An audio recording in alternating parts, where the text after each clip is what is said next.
ओम नमः शिवाय। फ्रेंड्स, इस वीडियो में आज हम मंगला गौरी की पूजा विधि के बारे में जानेंगे। ये व्रत कैसे किया जाता है, क्या खाया जाता है, कितने साल तक ये व्रत किया जाता है, पूजा कब की जाती है, सभी जानकारी आपको इसी वीडियो में मिलेगी। आप वीडियो को एंड तक जरूर देखें। आज इस वीडियो में मैं आपको बहुत ही सरल पूजा विधि दिखाऊंगी। देखिए, सावन के पहले मंगलवार से ये व्रत शुरू कर लिए जाते हैं और माँ पार्वती को मंगला गौरी की माना जाता है। तो आइए जानते हैं मंगला गौरी की पूजा विधि के बारे में।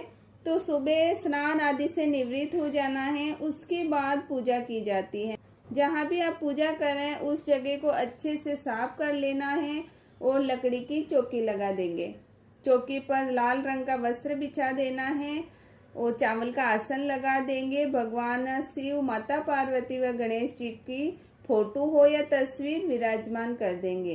अक्षत का आसन देकर कलश की स्थापना करनी है। अगर आप अष्टदल कमल बना सकते हैं तो आप अष्टदल कमल बना दीजिए, नहीं हो तो आप अक्षत का आसन देकर भी कलश की स्थापना कर सकते हैं। तो कलश को पानी से भर देंगे। इसके अंदर थोड़ा सा हमें गंगा जल डाल देना है। इसके बाद इसमें सुपारी, एक का सिक्का, हल्दी की गांठ, फूल और इलायची डाल देंगे।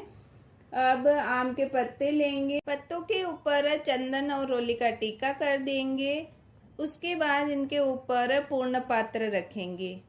गेहूं या चावल आप कुछ भी पूर्ण पात्र में भर सकते हैं। एक नारियल लेंगे और इसके ऊपर कलावा बांध देंगे और नारियल का मुख अपनी तरफ रखते हुए इस कलश की स्थापना कर देंगे। तो देखिए, इस तरह कलश की स्थापना हो जाएगी। उसके बाद एक प्लेट लेंगे, प्लेट के अंदर अक्षत रखकर जो मिट्टी की मंगला गौरी बनाई है उनको विराजमान कर देंगे। मंगला गौरी हमें पिंड के आकार में ही बना लेना है। मंगला गौरी को विराजमान करने के बाद आटे का चहुमुखी दीपक और सिलवटा बनाया जाता है। तो चहुमुखी दीपक में 16 बाती का दिया जलाया जाता है। तो आप कलावा लेकर 16 बाती बना लें। इस चहुमुखी दिए में मैंने 16 बाती बनाई है, क्योंकि 16 अंक का बहुत ही बड़ा महत्व होता है, इसलिए हमें 16 बाती का दीपक जलाना है। आप चाहे तो मिट्टी का दीपक भी ले सकते हैं या फिर चहुमुखी धातु का दीपक हो तो भी आप ले सकते हैं। उसके बाद जल का छींटा लगाकर सभी को स्नान करा देंगे और जो चहुमुखी दिया रखा है उसको प्रज्वलित कर देंगे। हाथ में फूल और अक्षत लेकर व्रत का संकल्प लेंगे। फूल और अक्षत माता मंगला गौरी के चरणों में समर्पित कर देना है। फ्रेंड्स, ये व्रत पारिवारिक मतभेद हो या फिर परिवार में कलेश रहता हो, पति पत्नी के नहीं बनती हो या घर में सुख शांति नहीं रहती हो तो ये व्रत किए जाते हैं। और अखंड सौभाग्य की प्राप्ति के लिए भी ये व्रत किए जाते हैं। और कुंवारी लड़कियां अच्छा वर पाने के लिए ये व्रत करती हैं। तो आप इस व्रत का 2 तरह से संकल्प ले सकते हैं। सावन के पहले मंगलवार से शुरू करते हैं और 5 साल तक ये व्रत हर सावन के महीने में किया जाता है। और दूसरा, आप सावन के पहले मंगलवार से शुरू करके सभी मंगलवार का व्रत कर ले और अगले सावन में इसका उद्यापन कर लिया जाता है। यानी आप 1 वर्ष के लिए भी ये व्रत ले सकते हैं और 5 वर्ष के लिए भी ये व्रत ले सकते हैं। उसके बाद भगवान भोलेनाथ व भगवान गणेश जी के लिए जनेऊ समर्पित करेंगे और मंगला माता को चुनरी समर्पित करनी है। कलश के कंठ में भी कलावा बांधेंगे और दिए के यहाँ पर भी वस्त्र स्वरूप कलावा समर्पित करना है।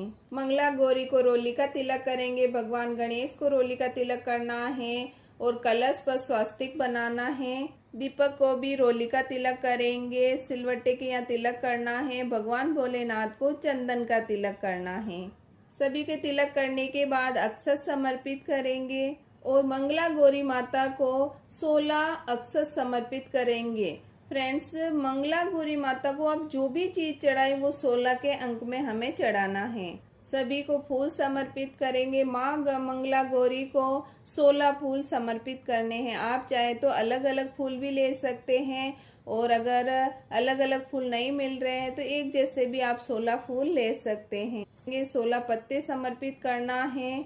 पत्ते भी आप चाहें तो 16 ही एक ही वृक्ष के ले सकते हैं या फिर आप अलग अलग पत्ते 16 करके भी समर्पित कर सकते हैं। इसी तरह से हमें मंगला गौरी माता को साबुत मूंग 16 साबुत मूंग चढ़ाने हैं।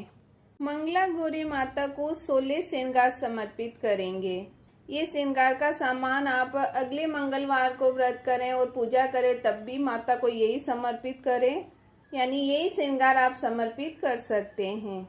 उसके बाद भोग समर्पित करेंगे।